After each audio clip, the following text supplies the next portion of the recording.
All right. Good evening, everyone. This is Sachin Karnik here. Today is the 30th of January, 2025. I want to welcome you all to our continuing presentations on the religious traditions of the world. I will speak for a good half an hour or so, and then there will be time for comments, questions, further probing, further discussion, etc. So there has been a request made by one of our participants to talk about the I versus the me versus the mine. Very interesting. This is something we actually talked about yesterday in our technical presentation, but we want to talk about this now in terms of the religious traditions of the world. In a general sense, across traditions, the ego, which is the sense of personal individual identity, is considered to be the disconnecting factor with the divine. Whether it is monotheistic or monistic or whichever framework one may be looking at, it is considered to be the dividing factor, the disconnecting factor. That much is there, I think, almost everywhere, just about in all religious traditions. In that general sense, the goal is to give the I over to God in a dualistic religious system. Right? So I'm going to share with you, let's start with that first and see where that takes us. So I have a little screen share here for you. And we're going to talk about this first in terms of the biblical tradition, then we'll go into some of the Eastern traditions on this same question. So first of all, if you remember, the Genesis 3:10, it is where that I, which is Adam, he is hiding in fear. This is after eating the forbidden fruit, right? So that represents the existential alienation from divine presence. Now, that's a very powerful sentence there. I want to make sure that's clear as to what it means, actually. The existential alienation refers to the fact that existence-wise, there is a lack of communion or realization of that divine reality, of that ultimate reality. And that is what is meant by existential alienation. I hope you can all hear me. Let me see. I got a message here. Oh, that's something else. Okay, good. All right. So this is a key point here. How did this happen? Why did this happen? And then what is the way to reconnect with the divine presence? So first of all, the word existential comes from the word existence. So let's talk about this for a moment here. From where we are, we exist. We exist in this world. We exist, with this body and our relationships and the world outside and all the changes that are constantly going on. We exist. The world exists. The experience of the world exists. Three things to keep in mind, right? So existential comes from the word existence, to exist. That I exist. Do I feel that I exist? Yes. I certainly feel that I do exist. That's my own subjective first-person experience of my own existence. So I have existence. I exist. Then the world outside exists. And then the experience of the world meaning that which in the waking state, that while we're awake, we see this waking world. When we're in the dream state, we see the dream world. And then when we're in the deep sleep state, there is no world. Then this is neurological. This is not about any religion or anything. It's just experience. So what the Bible is saying regarding the existential alienation is the formation of the human ego. That formation of the human ego comes about with eating the forbidden fruit of the knowledge of good and evil, from the tree of knowledge of good and evil. That's where the ego is actually born. That's where it comes from. There's that statement in the Bible, we looked at it some weeks back, that Adam and Eve were hiding from God. That's how it's written. We could interpret that, meaning that this is the formation of existential alienation, that there is now the disconnection with God, with the divine, because of the knowledge of good and evil. So we could say that the ego, this word that we use, this is now from a religious angle I'm going to talk about. This is not those psychological theories and all. Leave that aside for the time being. the formation of the ego comes about by the experience of disobedience from the biblical point of view, right? Now, I'll get to the Eastern perspective in a few minutes here. But let's be clear about the biblical point of view. The point of view is disobedience. God has created us and we have to obey him, and we don't obey him, then we suffer. This is very simple. God is the creator, the one supreme monotheistic creator. This is Judaism, Christianity, and Islam. And as a result of that, he has commanded Adam and Eve not to eat from that tree. Otherwise, they would suffer tremendously, and which is exactly what has happened, from a biblical point of view. So disobedience is the theme there. And as a result of that, there is alienation from the divine. Alienation means what? Separation. The separation. And that's where this word devil comes from. It comes from there's a whole linguistic etiology or linguistic analysis of that. We'll go through that some other time. But it basically means dividing factor. That which causes division, that's where that word comes from. Very interesting. We'll talk about that later on sometime. So the formation of the me that I am and I want, my experiences, and then the entrance into the material world, the existence of the material world, the experience of the material world is present because of existential alienation. Let's look at that line again. That's a very powerful, very interesting line. Take a look at that very carefully. So the I, we're talking about the I, the me, and the mind that was requested yesterday to talk about this. So from a biblical point of view and from a religious point of view. So the ontological self, the I, once defined by unbroken communion with God, the I of Adam now becomes an I that hides in fear. Genesis 3:10, right? So that's the ontological self. This represents the existential alienation from divine presence. Now, that's very interesting.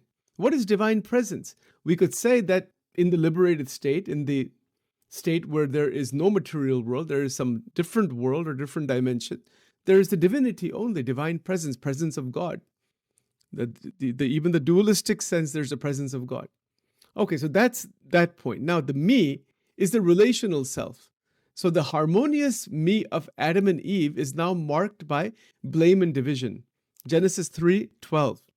The woman whom you gave to be with me, she gave me the fruit. So there's the me, there's the you, there's the relational self. That's what we have. We have that with each other as human beings.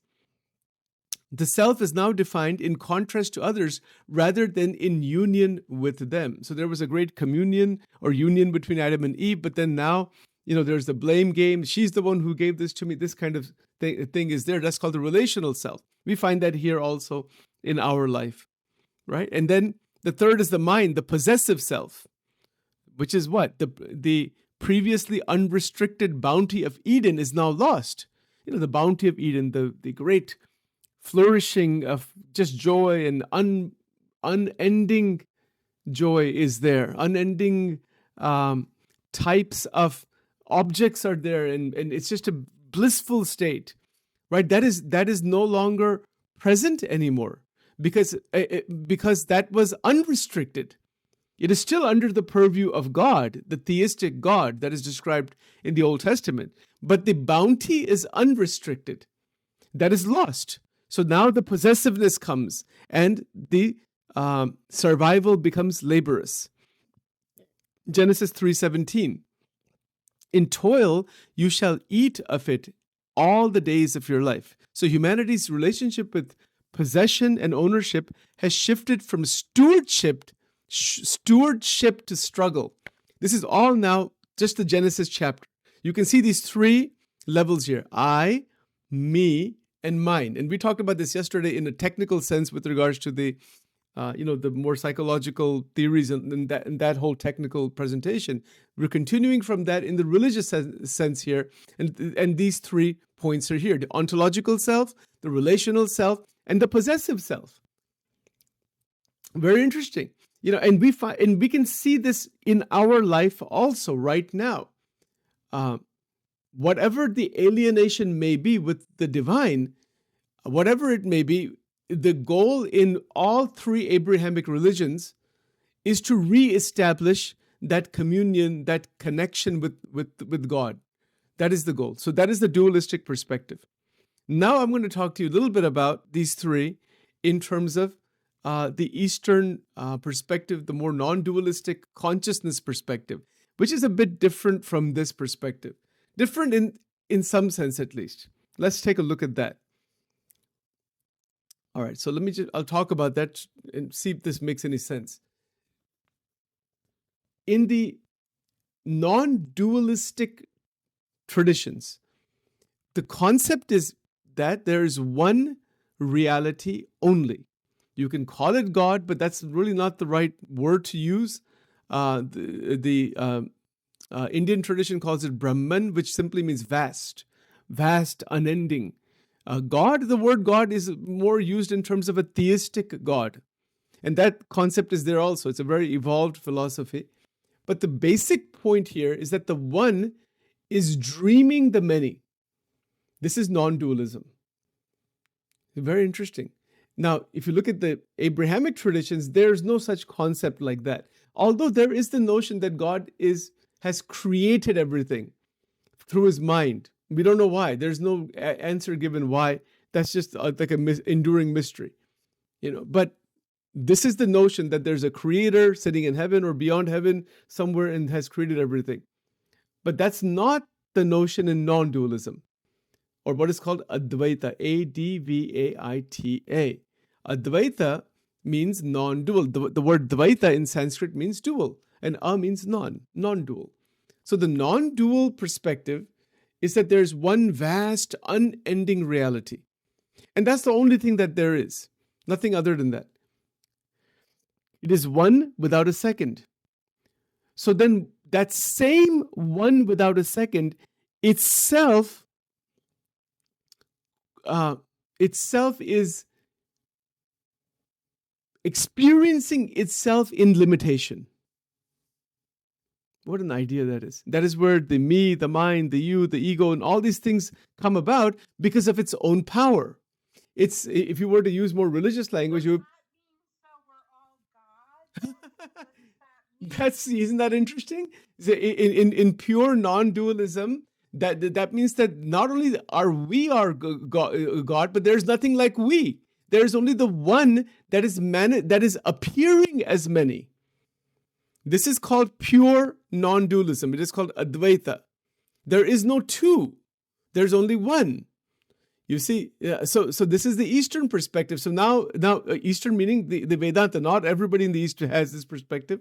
I don't want to overgeneralize it. I just want to draw a contrast between these two approaches or traditions. So the non-dual vision is that once you awaken out of that limitation that you yourself have created, you realize I am everything. I am the divine. Now, this kind of a theory would be considered sacrilegious, would be considered an affront to God in all three Abrahamic traditions. So Judaism, Christianity, and Islam would absolutely not accept anything like this traditionally. But the mystics in all three traditions come close to something like this, like Meister Eckhart, the ground of being, and we'll get to that later on. So the mystical tradition, Sufism, the mystical forms of Christianity, and then there's many of them like that, and then there's the mystical Judaism. They come to this thing, which is very, in one sense, it could be considered when an individual, is so elevated that now they begin to come upon that oneness. So the people who are the non-dualists, they consider these dualistic religions, whether they're the Abrahamic religions or the ones, the theistic strands, even within Hinduism or other traditions, they consider them as just beginning steps. That these are just childish steps to something much, much greater. That this Judaism and Islam and Christianity and all the devotional sampradayas and devotional paths, worshipping Krishna and Rama and Shiva and this and that in India, and all these devotees, these are just children. They are just in kindergarten level only. They have not realized the actual thing. This is what the non-dualists even today say, even though they also do devotional practices, interestingly enough. But their philosophy is not of this type, that there's an eternal God who has created everything and there's a subservient, obedient relationship. There's no such theory like that in non-dualism. Non-dualism means that. That means one only, one without a second. That there is no second. There's only one. So here's a couple of analogies to explain non-dualism. Then we'll get to the ego, the me, mine, and me. I mean, I, me, and mine. How that comes about in non-dualism, we can see that. I think it's relatively straightforward to understand that in terms of Genesis. We've talked about it a little bit here, but we can talk more if you want. I'd be happy to elaborate. So what are they praying to then? Or do they not pray? So what they yes, so that's a great question. So one of the theories in the non-dualistic traditions is that same non-dualistic infinite reality solidifies as an incarnation and comes, like Rama, like Krishna, like Jesus, like whoever, XYZ, enlightened beings. That same being comes, that same reality comes as an enlightened being. But then but there's problems in that theory also. I don't want to go into that right now. But so they do pray. They do engage in dualistic worship. Yes, absolutely they do. But they consider that as an initial stage, where dualistic worship turns into meditation on just who you are. And once you realize who you are, that dualistic worship stops. This is non-dualism. You see, but that's not true in the Abrahamic traditions. Even if you are reborn Christian or reborn or, if filled with the Spirit of God and all that, you never become God. And who are you? You are just a creation of God. And you don't, as far as I know, the 66 books of the Bible do not talk about a soul with a divine, as a divine spark that is the same substance as God. That idea is also not there in the traditional Judaism, Christianity, and Islam. What is there is mind and body and the breath of God, and He is enlivening using His power. But you don't have a divine spark like the same substance as God. That theory is not there in the tradition of these three religions. Some people say that they don't know that actually. Now, again, there's controversies in terms of experience and all that. I don't want to go into that. But as far as the traditional paths are concerned, there's no theory of reincarnation. There's no theory of a divine spark or anything like that. There's just God has created human beings. And in fact, there's even the notion that this body is the same body you will get back in heaven. Your own name, your own family, everything that you have here, you will have there, but it's in a perfected state. This is in an imperfect state. This theory is also there in some denominations in the Christian tradition or Judaism or even Jewish tradition. It depends on which lineage and denomination. So there are stark differences among these traditions. People think that all the religions lead to the same place. That's really not true. They are actually 99% different. There are only 1% similarity in terms of these higher level metaphysics. They are very different. There's no theory of reincarnation in the Abrahamic religions. The entire Eastern tradition, Judaism, Buddhism, Jainism, Sikhism, and all denominations of Hinduism accept reincarnation. You see, so there's no theory of reincarnation at all. There's also, there's a lot of other factors here, but again, I don't want to divert too much into other things, but the concept of the ego also, where did the ego come from? The concept of the ego in Judaism, Christianity, Islam is that you're disobedient to God. You have to reestablish obedience and get in good favor with Him, and then you'll be liberated. That's not the case in non-dualistic tradition. There's no concept of God, actually. Non-dualistic tradition is actually atheistic. But it's not atheistic in the sense that there's only material reality. There is, so that's called material monism, that there's only material reality. They say there's consciousness. Sat Chit Ananda, only consciousness, nothing other than consciousness. The material reality is consciousness, all the tables and chairs and everything it's called the one without a second. Similar to pantheism. Pantheism is the all God theory. It's called monism, or there's different ways that this is described. I'm just saying non-dual. So at the highest stages of non-dual realization, there is no other than you. There's only one. The one and the many, there isn't anything like many. There's lots of it. I'll give you some examples to understand this point a little bit clearly, and then where the ego comes into the picture.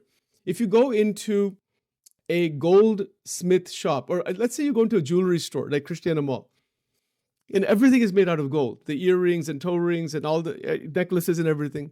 Yeah, everything has a different price and all that. They're all different shapes. But what is the substance? The substance is only one, that is gold. That's nothing other than that.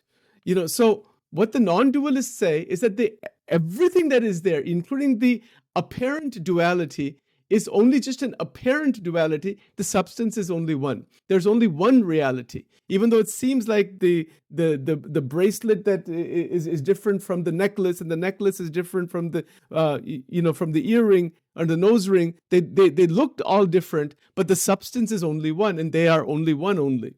This is the idea. This is called non-dualism. Then there's no contest for free will. Well, that's the yes, good points. So if you're taking notes, that is called non-dualistic determinism. So free will becomes an illusion at that point. Yes, definitely.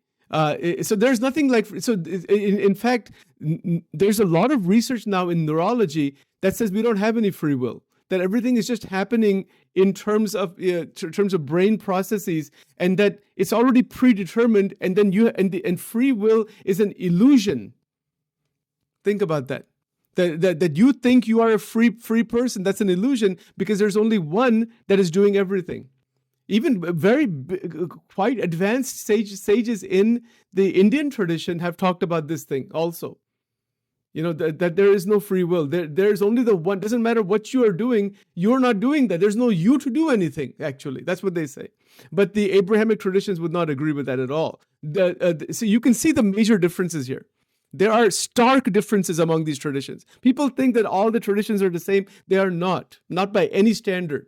They are very, very different from each other. They are only superficially same. They do not have that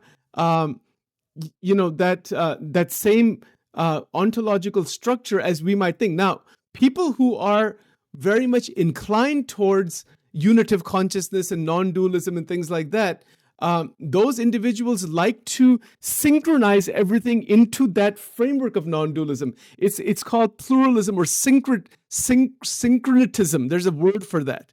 They like to synchronize everything into one. But the people in these various traditions, they said, don't do that to our tradition. You're trying to impose your theory into our system.